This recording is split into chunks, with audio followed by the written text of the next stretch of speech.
مگر آپ کی وی سی منع کر رہی ہیں تو شاعروں آپ سے میں معافی چاہتا ہوں، میری غلطی نہیں ہے، آپ جانیں، آپ کی وی سی جانیں۔ میں جب آپ کے پروگرامز کو دیکھ رہا تھا اسٹیج پہ تو کھو سا گیا میں اس میں۔ آپ سب کے لیے میں تالی بجانا چاہتا ہوں کہ کیا what a program you have worked out.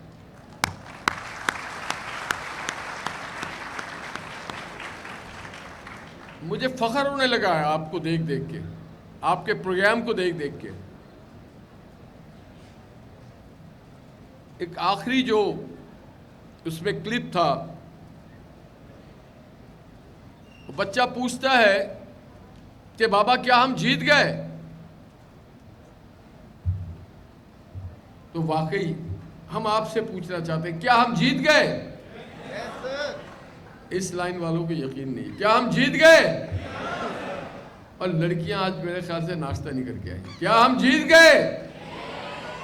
اب لگ رہا ہے ٹھیک ہے، ہم جیت گئے۔ تو یہ بڑے بامعنی اور بہت دور اندیش اور فوڈ فار تھاٹ ہے کہ کیا ہم جیت گئے؟ تو ہاں، مارکہ ہم جیت گئے، مارکہ حق ہم جیت گئے۔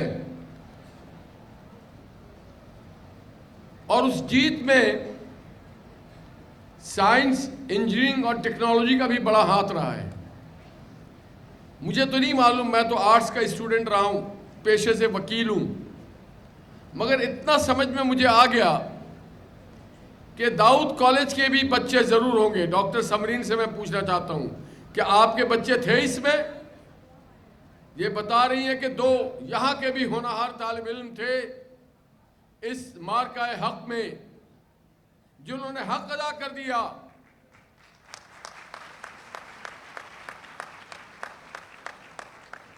اور آپ نے بھی حق ادا کر دیا، میرے کہے بغیر آپ نے تالی بجا دی۔ تو بڑا فخر محسوس ہوتا ہے مجھے تب جب دیگر لوگ کہتے تھے کہ پاکستان تو سوئی بھی نہیں بناتا، پاکستان تو بہت پیچھے رہ گیا ہے۔ تو جب مارکہ حق میں آپ کے طالب علموں کی بنائی ہوئی اس ٹیکنالوجی نے بھارت کے سائبر سسٹم کو تہس نہس کر دیا، ان کے بجلی کا نظام، ان کے ایئرپورٹ کا نظام، ان کا ہر وہ نظام جو سائبر سیکیورٹی سے منسلک تھا، اس کو تباہ برباد کر دیا۔ ان کے ایئرپورٹس جام ہو گئے۔ اور صرف ایسا ہی نہیں ہوا، صرف ان کے کم و بیش 10 شہروں کو ہمارے فوجی جوانوں نے اپنے پرعزم ارادوں سے اور جذبہ شوق شہادت سے وہ میزائل چلائے جو ابھی میں نے آپ کے اسکرین پہ دیکھے۔ اور کیا ان کا بریگیڈ ہیڈ کوارٹر، کیا S-400 اور بیچارہ رافیل کا تو ذکر ہی نہ کریں، وہ کہیں پہ میمز بنی ہوئی تھی، میمز، کہ جو فرینچ پریزیڈنٹ ہے وہ کہہ رہا تھا نریندر مودی کو، جو دنیا میں میری بے عزتی چل رہی ہے وہ تمہارے ویسے۔ وہ کہہ رہا تھا کہ یہ جہاز خراب ہے، وہ کہہ رہا ہے تمہارا پائلٹ خراب ہے، تمہارا دماغ خراب ہے۔ اور دیکھیے، اللہ جب عزت دیتا ہے، اللہ تعالیٰ کہتے ہیں وَتُعِزُّ مَن تَشَاءُ وَتُذِلُّ مَن تَشَاءُ بِیَدِکَ الْخَیرُ۔ یہ بات ہم نہیں کہہ رہے تھے، ایسا لگ رہا تھا کہ ہم نے ڈونلڈ ٹرمپ کو اپنے لابیسٹ کے ذریعے اپوائنٹ کر لیا ترجمان کے طور پہ، انٹرنیشنل اسپوکس پرسن۔ وہ کبھی 32 بار اس نے کہا، کبھی کہتا تھا واٹ اے ونڈرفل پیپل، کبھی کہتا تھا 6 جہاز، کبھی 7 جہاز، اور آخر جو میں نے سنا اس میں اس نے کہا 11 جہاز گرائے انہوں نے۔ تو جب اللہ عزت دینا چاہے تو پھر کوئی روک نہیں سکتا۔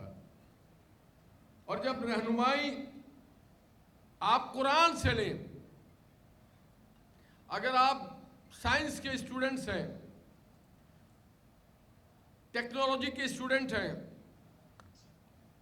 یقیناً بہت سارے قرآن مجید فرقان حمید بھی پڑھتے ہوں گے۔ جو لوگ قرآن پڑھتے ہیں ہاتھ اٹھائیں۔ اوے 100%، ماشاء اللہ۔ اور جو لوگ ترجمے سے پڑھتے ہیں وہ ہاتھ اٹھائیں۔ ماشاء اللہ 40% ہے۔ اور جو لوگ سمجھ کے پڑھتے ہیں وہ ہاتھ اٹھائیں۔ ابھی 10% ہے، یہ بڑا افسوس ہو رہا ہے مجھے۔ یہاں پہ 100% ہونا چاہیے۔ قرآن میں آپ کے سائنس کے بارے میں، قرآن نے جتنا سائنس کو ڈسکس کیا ہے کسی اور سبجیکٹ کو نہیں کیا ہے۔ اور قرآن آپ سے بار بار اللہ رب العزت کلام کرتے ہیں، اور دیکھو، تحقیق کرو، زمین آسمان میں پوشیدہ خزانے۔ ہمارے لوگ پوشیدہ خزانے کے چکر میں چلے گئے، زمین کھودتے کھودتے انہوں نے کہا یہاں پہ ہانڈیاں نہیں ملی سونے والی، انہوں نے بند کر دیا۔ انگریزوں نے کھودا، انہوں نے دیکھا کالی مٹی نکلی، انہوں نے کہا اس کو لیب میں بھیجو۔ جب لیب میں گیا تو پتہ چلا یہ تو پٹرول نکل گیا۔ ہمارے لوگوں نے آسمانوں میں پوشیدہ خزانے پکھی ڈھونڈتے رہے، غلیل لے کے گھومتے رہے، جہاں پہ چڑیا ملے اس کو مار دیں۔ انہوں نے پوشیدہ خزانے وہ ڈھونڈے آسمانوں میں کہ آج دنیا کی 50% سے زیادہ اکانومی آسمانوں میں ہے، خواہ وہ ایئر لائن ہو، خواہ وہ سائبر نظام ہو، خواہ وہ انٹرنیٹ ہو۔ انٹرنیٹ کے بغیر آج دنیا کے ہر نظام کو ٹھپ ہو جانا ہے، اور وہ انہوں نے آسمانوں میں تلاش کیا، اور ہم چڑیا مارتے رہے۔ وہ کہتے ہیں نا، پچھلے زمانے میں کہتے ہیں چڑی مار۔ تو اب ہمیں اس سے نکلنا پڑے گا، قرآن کو سمجھنا پڑے گا، اس کو تحقیق کرنا پڑے گا۔ اور میں بڑا فخر محسوس کر رہا ہوں جب میں ان کا ذکر کرنے لگتا ہوں کہ اللہ بھی نوازتا ہے۔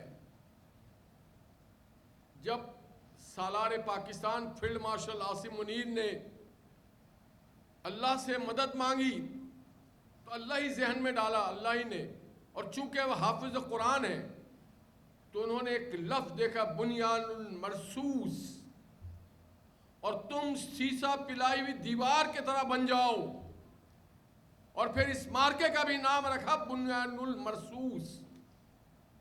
اور آپ دیکھیں، جب لیڈرشپ دلیر ہو، خدا سے ڈرتی ہو، موت کا کوئی اسے خوف نہ ہو، تو پھر انجام جو ہے وہ مارکہ حق ہوتا ہے۔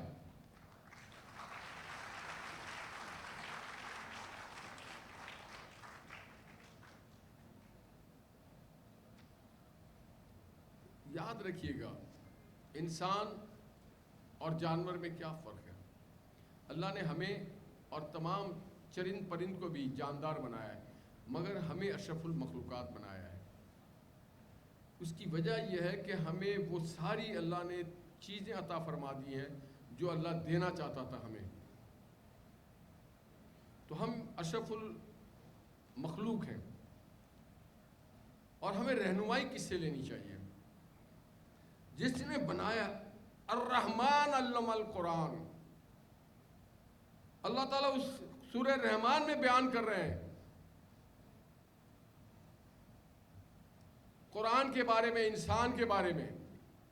ذرا پڑھیں اس کو تو سمجھ میں آتا ہے کہ مائی گاڈ، کیا پوشیدہ راز چھپی ہوئی اس میں۔ اور ایک چیز ہے دلیری۔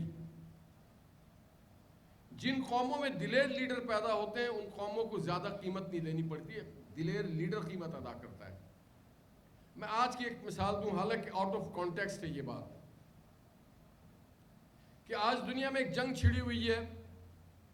اسرائیل اور اس کے حمایتی نہیں چاہتے کہ ایران وہ جوہری حیثیت اختیار کرے،